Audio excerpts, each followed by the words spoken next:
Programa Mídia Mineira. Oferecimento Drogaria Santa Rita, onde o importante é você. Vestibular do meio do ano da Funjob Cataguases. Telefone 34212759. Está entrando no ar o programa Mídia Mineira. Diariamente você fica por dentro do que acontece em Cataguases e região. Notícias, utilidade pública, entrevista. Está no ar um show de informação.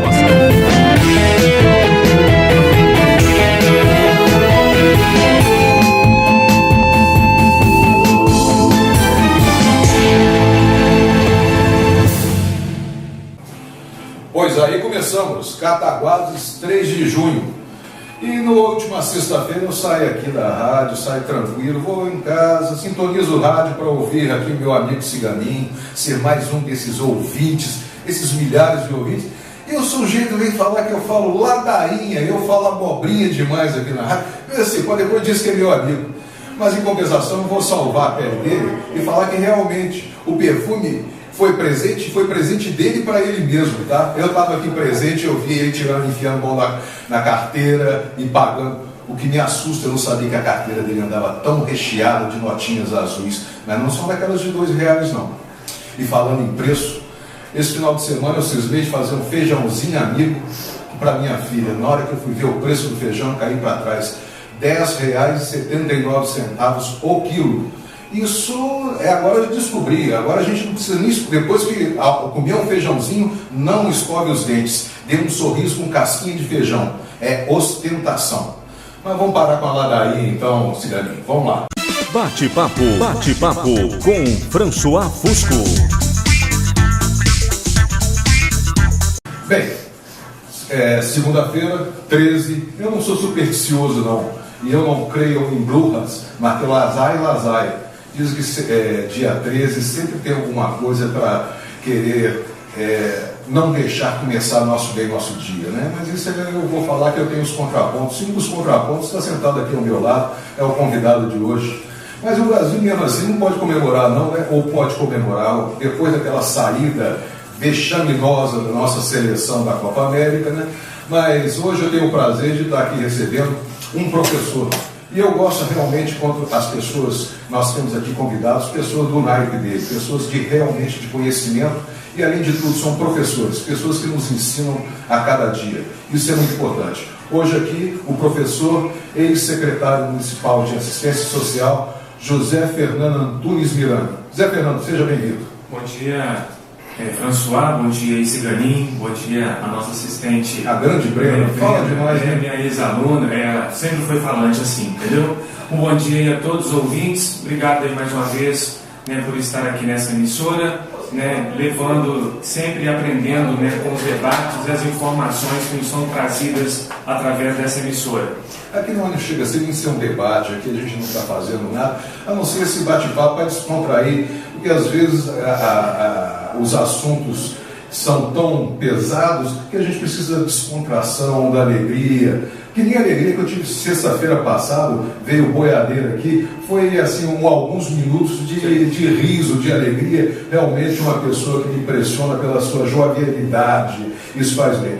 Mas professor, eu tenho um dos pontos que eu sempre acho muito importante, isso tem a ver com sua classe profissional. A gente está vivendo, isso é indicado por vários sites, recentemente eu li no site da BBC de Londres, a questão da geração diplomada no Brasil. Nós temos muitas pessoas hoje que têm diploma de curso superior do 3º grau.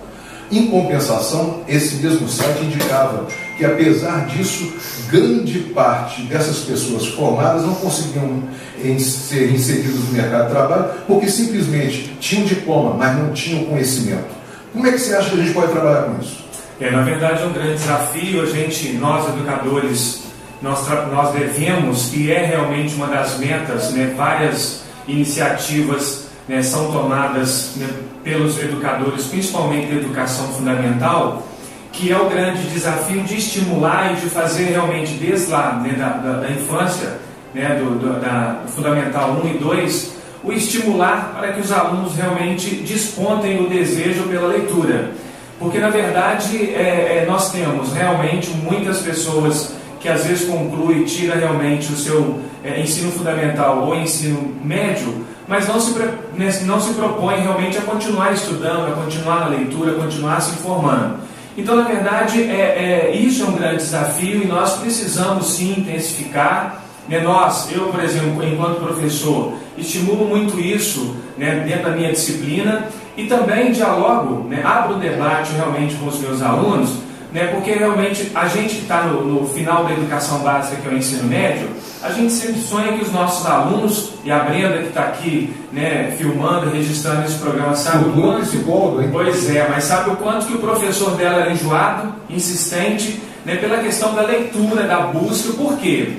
Hoje ela vai sentir no campo acadêmico o quanto que isso realmente faz diferença, que é realmente você desenvolver, mesmo que não tenha, começar a desenvolver estratégias para fazer uma leitura e fazer leitura constante. Isso é o diferencial para você ter uma boa interpretação, para você ter uma boa escrita, para você ter uma boa argumentação. Quem não lê, quem não tem realmente um legado de informações, eles acabam, muitas das vezes, pelo grito, pelo esbravejamento, tentar realmente convencer. Isso só mostra o grau da ignorância, o grau do despreparo, o grau do caminho que deveria ter sido percorrido. Exatamente, entendeu? Mas eu fico vendo aqui, em Cataguases nós tivemos uma celeuma há pouco tempo envolvendo uma escola.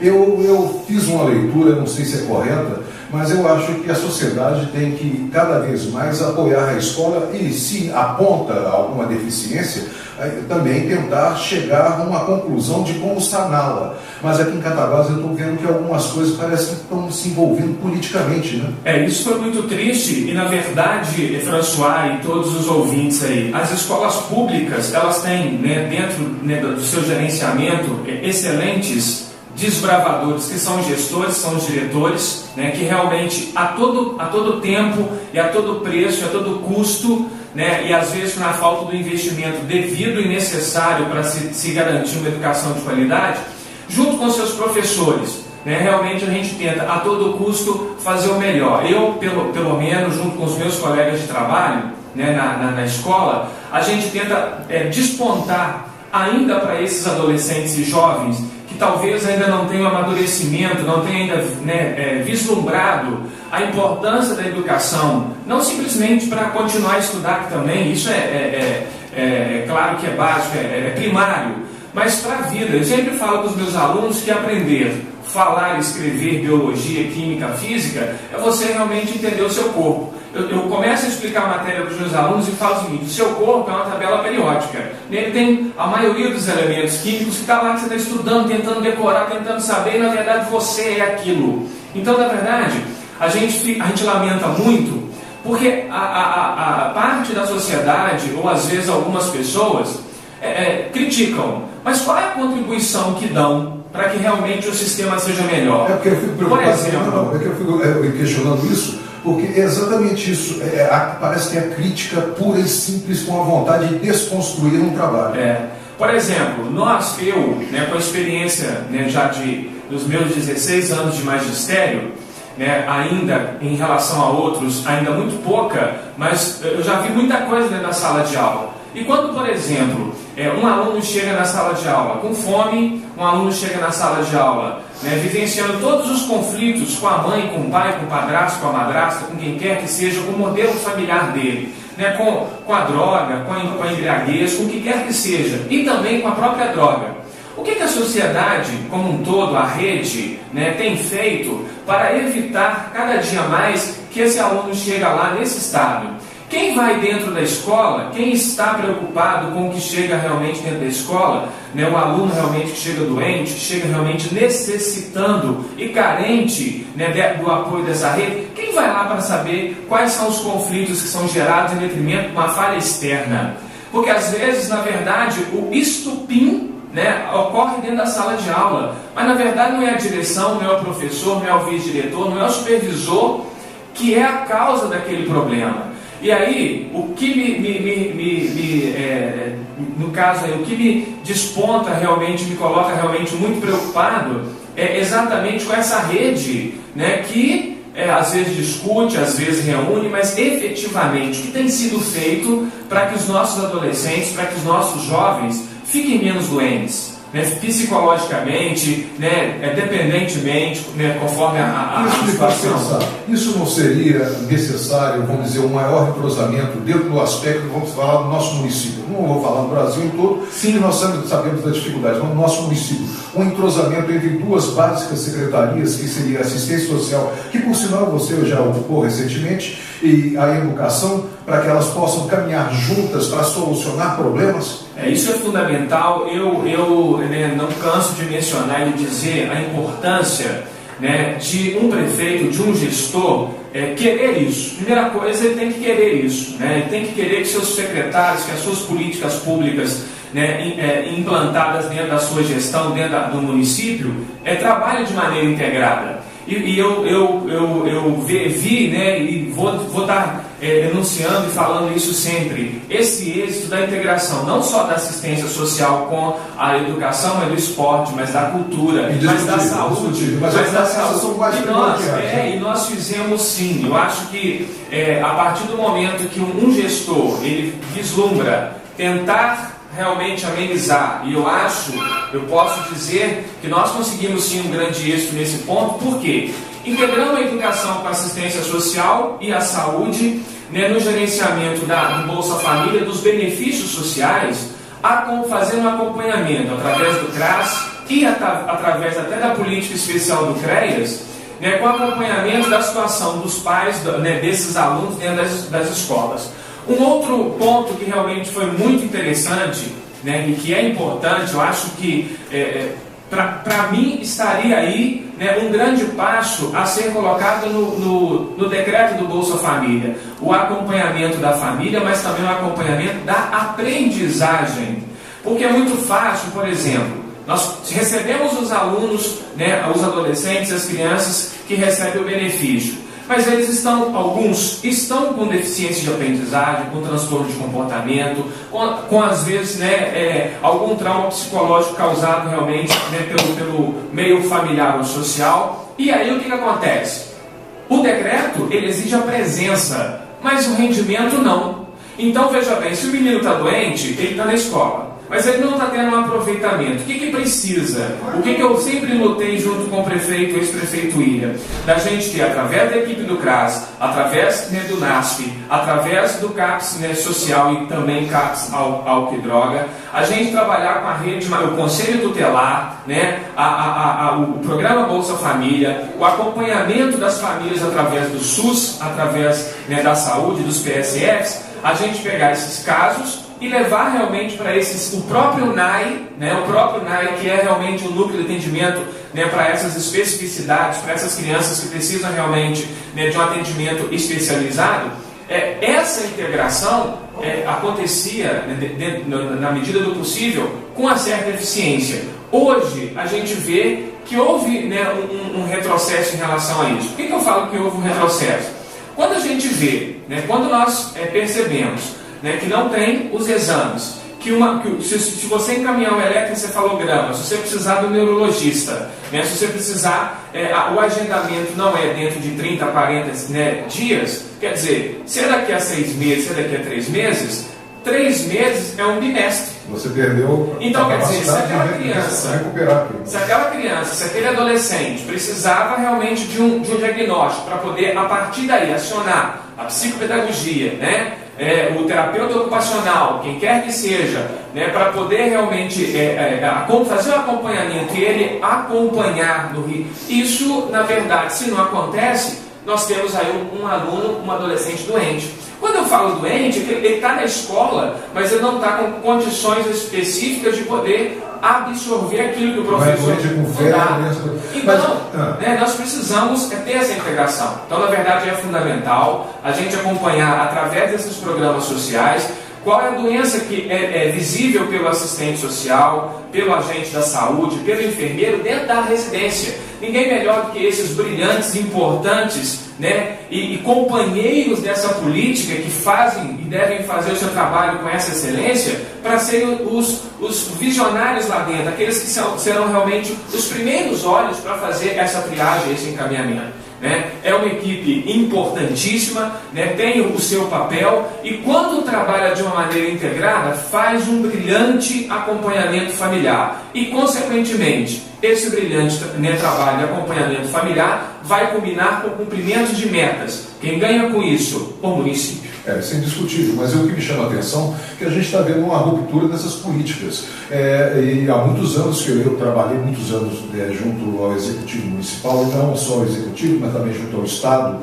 e também trabalhei no Legislativo Estadual, e eu sempre percebi que é uma ruptura de um governo passando para outro. Eu começo a estranhar coisas que davam dando certo e parece por questões até de vaidade são interrompidas.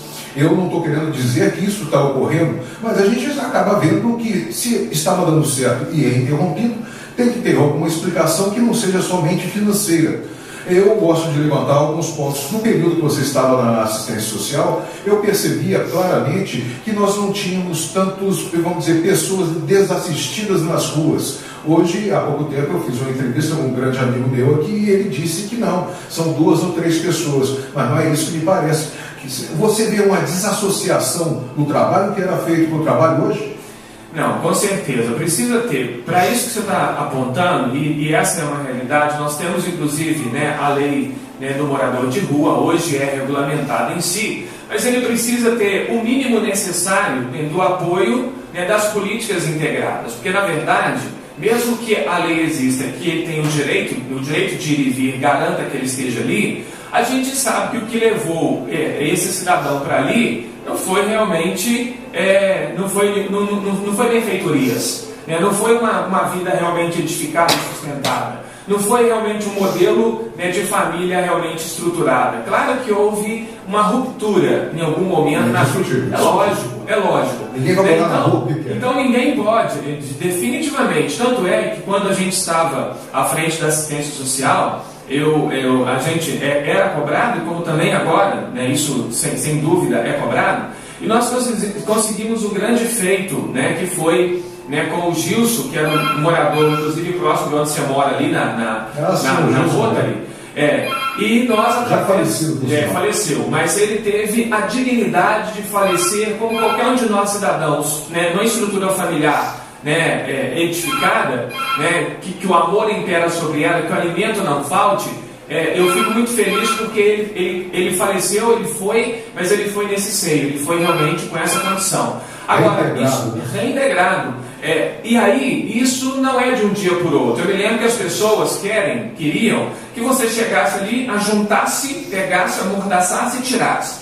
A questão, né, que nós, né, a sociedade de uma maneira geral, é o vício realmente da limpeza urbana. Eles queriam isso. E na verdade é um ser humano que está ali.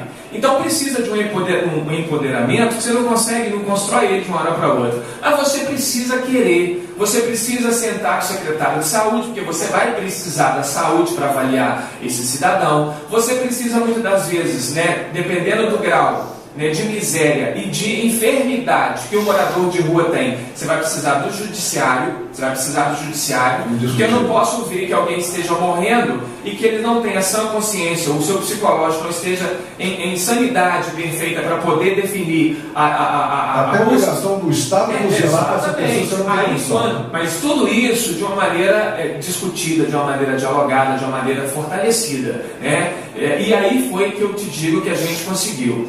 E na verdade, eu vejo, né, alguns cidadãos, alguns moradores de rua revirando lata de lixo para alimentação. Eu vejo moradores de rua dormindo realmente em marquisa. E a gente tinha uma equipe, nós colocávamos uma equipe de plantão, né, a gente fazia uma ronda social, exatamente porque à noite que eles emergem mais, né, durante o dia eles estão andando, quer dizer, o direito de ir e vir, aí à noite é que você vê a miséria, que você vê realmente a condição nenhuma que muitos desses moradores têm, que é um papelão, que é uma caixa, que é um plástico. Então, na verdade, nós não podemos olhar isso e ficar omisso. Né? Nós, enquanto funcionários que somos públicos, né, na política que aceitamos, né, exercer o cargo, nós somos pagos para tentar garantir a melhor condição possível que o sistema e que a política pública garante. né, sem imposição, sem ingerência, sem infringir o direito de ir e vir, mas garantindo a saúde, garantindo o mínimo de dignidade para essas pessoas.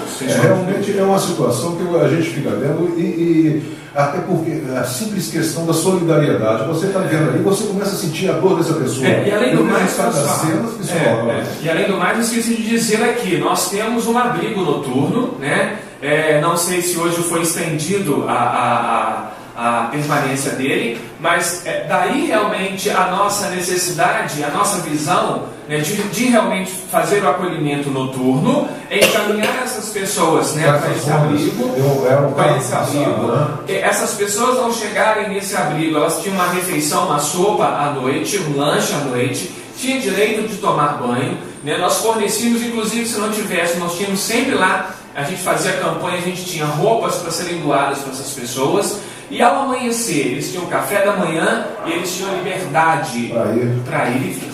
Então o abrigo, ele funciona das 6 da noite às 6 da manhã. Serve-se o café da manhã, né, para eles e eles saem para a sua vida até a gente conseguir. E nós conseguimos de algumas pessoas, né, que inclusive chegaram aqui de outros estados, não de outras cidades. De algumas cidades nós conseguimos reintegrar e de alguns estados nós fizemos a rede realmente com esses estados, com assistente social de outros estados e fizemos o encaminhamento do cidadão. Então precisa e tem essa estrutura. A estrutura que foi montada realmente na Secretaria de Assistência Social, você teve pessoas importantíssimas que auxiliaram lá na manutenção e na função do dia a dia da Secretaria, isso é indiscutível.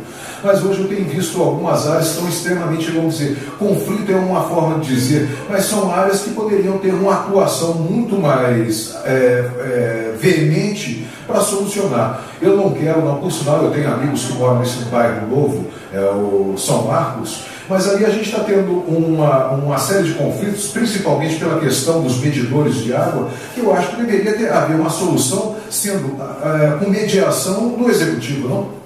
Ali na verdade existiu, né, a gente não terminou de executar isso, porque né, com a perda da eleição, mas ali existiu um recurso que a própria Caixa na época encaminhou fora a ação direta do Executivo, mas com a coordenação do Executivo, trazer uma empresa, trazer uma assessoria para poder trabalhar com todos aqueles cidadãos que ali adquiriram o seu direito e dar a eles o empoderamento para discutir essas situações antes mesmo que eles estivessem inseridos ali dentro. A questão de água, a questão do rateio, né, que deveria ser feito através, né, do consumo, através, né, da manutenção da limpeza, né, em si. Então, na verdade, esse recurso veio, né, tanto que eu acompanhei pelo Facebook a ocorrência, inclusive da escolha, né, de quem seria o coordenador geral e quem seria os subcoordenadores de cada um dos prédios, para trazer o problema e discutir com o coordenador geral. Vi algumas mudanças que ocorreram, né, entra o Manel, saiu o Joaquim, houve algumas alterações nesse percurso, mas que teve e que tem a possibilidade, né, desse trabalho de dar a orientação para essas famílias que viviam em seus espaços isolados, que não tiveram uma experiência de viver em comunidade, né, predial, né, num prédio que realmente é vertical, né, é uma outra história. Pessoas que tiveram que deixar galinha, tiveram que deixar cavalo, tiveram que deixar cachorro, né, todo esse trabalho que com certeza, né, se bem feito, né, ia trazer esses esclarecimentos para evitar problemas maiores, não só da questão do consumo de água, que hoje está gritante, mas também do convívio da situação de animais e de outras situações que não poderiam estar seguindo com eles para lá. Então, François, existiu um recurso, né, que ficaria realmente para até 6 meses. A equipe, né, composta de assistente social, de psicólogos, de advogados, né, trabalhados de maneiras integradas com a saúde, né, com a educação. Tanto é que esse público hoje, né, tinha que ter uma referência de educação, como, né, é a escola Professor Quaresma, né, a creche municipal que também está ali próximo, o próprio CAIC, que é uma escola municipal também, que recebeu grande demanda desses alunos, e as outras escolas, como nós também no Francisco Inácio, nós recebemos vários alunos, né, que são nossos alunos e que são moradores também de São Marcos. Bem, aqui o Ciganinho já está avisando que o nosso tempo está acabando. Não é uma pena, porque eu acho que a conversa poderia se estender muito mais e tem outros pontos que eu gostaria de chegar. Mas eu agradeço a sua presença e espero que você volte, professor. As ordens, obrigado. Bom dia a todo mundo aí. Valeu, obrigado. Ciganinha, com você agora. Você acabou de ouvir programa Mídia Mineira. Oferecimento Drogaria Santa Rita, onde o importante é você. Vestibular do meio do ano da Funjob Cataguases. Telefone 34212759.